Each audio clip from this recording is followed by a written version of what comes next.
সর্বশেষ আপডেট আন্তর্জাতিক অঙ্গনে এবং বিশ্বযুদ্ধের সংবাদে আপনাদেরকে স্বাগতম। আসসালামু আলাইকুম। জানিয়ে দিচ্ছি সংবাদ শিরোনাম। পরমাণু অস্ত্র নিয়ে আবারও কঠিন হুমকি দিয়েছে রাশিয়া।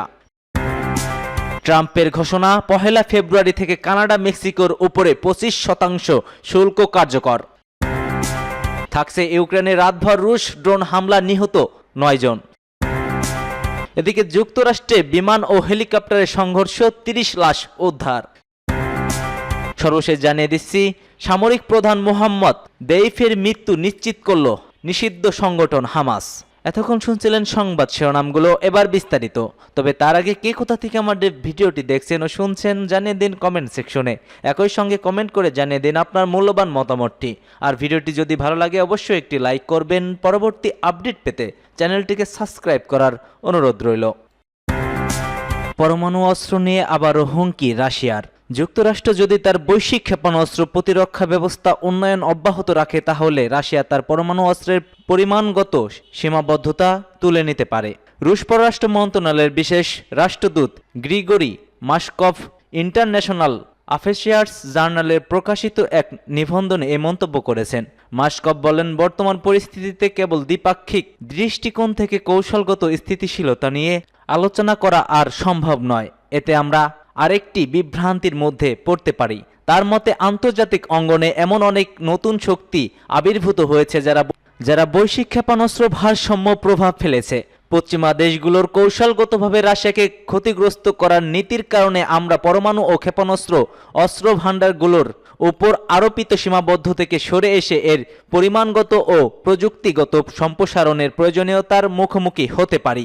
রুশ পররাষ্ট্র মন্ত্রণালয় এই বিশেষ রাষ্ট্রদূত ব্যাখ্যা করে বলেন, যুক্তরাষ্ট্রের বৈশ্বিক ক্ষেপণাস্ত্র প্রতিরক্ষা ব্যবস্থার আরও উন্নয়ন, কৌশলগত আক্রমণাত্মক অস্ত্র হ্রাস ও পূর্ববর্তী শর্তে কৌশলগত স্থিতিশীলতা বজায় রাখার সম্ভাবনাকে সম্পূর্ণভাবে বিনষ্ট করে দিয়েছে। নিবন্ধনের শেষ দিকে তিনি বলেছিলেন, আমরা অস্ত্র নিয়ন্ত্রণ ও বিস্তার রোধের অন্যান্য ক্ষেত্রগুলোর বিষয়ে নতুনভাবে ভাবতে বাধ্য হব। যুক্তরাষ্ট্রের বৈশ্বিক আধিপত্যের উচ্চ আকাঙ্ক্ষার সঙ্গে এই বিষয়গুলোকে আরও ভালোভাবে সামঞ্জস্য করা প্রয়োজন। শুধু সেই ক্ষেত্রে তাদের সঙ্গে সহযোগিতা করা যৌক্তিক হবে যেখানে আমাদেরও সমান স্বার্থ রয়েছে। ট্রাম্পের ঘোষণা, 1 ফেব্রুয়ারি থেকে কানাডা মেক্সিকোর উপর 25% শুল্ক কার্যকর। যুক্তরাষ্ট্রের প্রেসিডেন্ট ডোনাল্ড ট্রাম্প আবারও হুঁশিয়ারি দিয়েছেন, 1 ফেব্রুয়ারি থেকে কানাডা ও মেক্সিকোর উপরে 25% শুল্ক আরোপ করা হবে। তবে তিনি উল্লেখ করেছেন, তেল আমদানির শুল্ক নিয়ে সিদ্ধান্ত আজ রাতেই নেওয়া হতে পারে। হোয়াইট হাউসে এক সংবাদ সম্মেলনে ট্রাম্প বলেন, আমরা তেল সম্পর্কিত সিদ্ধান্ত আজ রাতে নেব, কারণ তারা আমাদের তেল সরবরাহ করে, তবে তা নির্ভর করবে তাদের দাম কি হয়। ট্রাম্প আরও জানান, যুক্তরাষ্ট্রের তেল খাত অত্যন্ত শক্তিশালী এবং আমদানির ঘাটতি দ্রুত পূরণ করা সম্ভব। তিনি বলেন, আমরা যে পরিমাণ পণ্য আমদানি করি তা তাদের পণ্য না হলেও আমাদের কিছু যায় আসে না।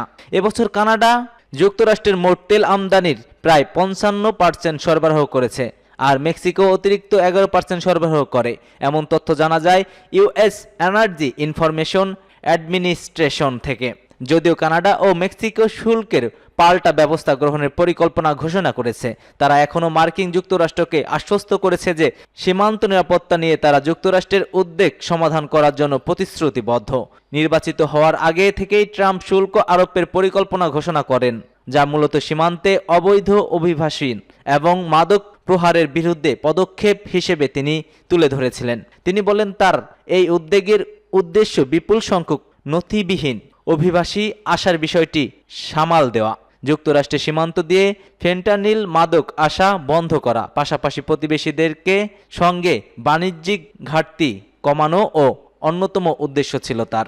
ইউক্রেনের রাতভর রুশ ড্রোন হামলা, নিহত 9 জন। ইউক্রেনের পূর্ব অঞ্চলে সুমি শহরে একটি আবাসিক ব্লগে রাতভর ড্রোন হামলা চালিয়েছে রুশ বাহিনী। এতে 3 বয়স্ক দাম্পত্য সহ 9 জন নিহত হয়েছে। এ ঘটনায় আহত হয়েছেন আরও 13 জন।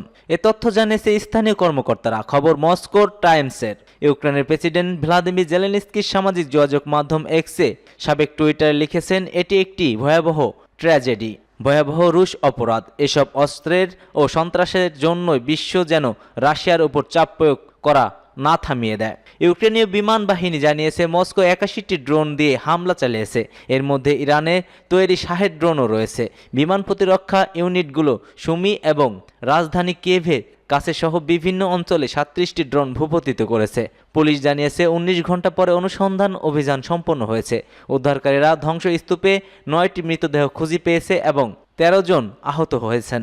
ইউক্রেনীয় প্রসিকিউটররা জানিয়েছেন নিহতদের মধ্যে 3টি দম্পতি ছিল। 61 থেকে 74 বছর বয়সী পুরুষ এবং নারী।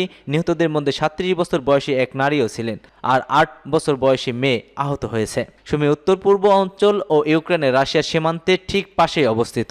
শহরটি 2022 সালের পর থেকেই নিয়মিতভাবে মস্কোর লক্ষ্যবস্তুতে পরিণত হয়েছে। যুদ্ধের আগে প্রায় 2,55,000 মানুষ সেখানে বসবাস করতেন।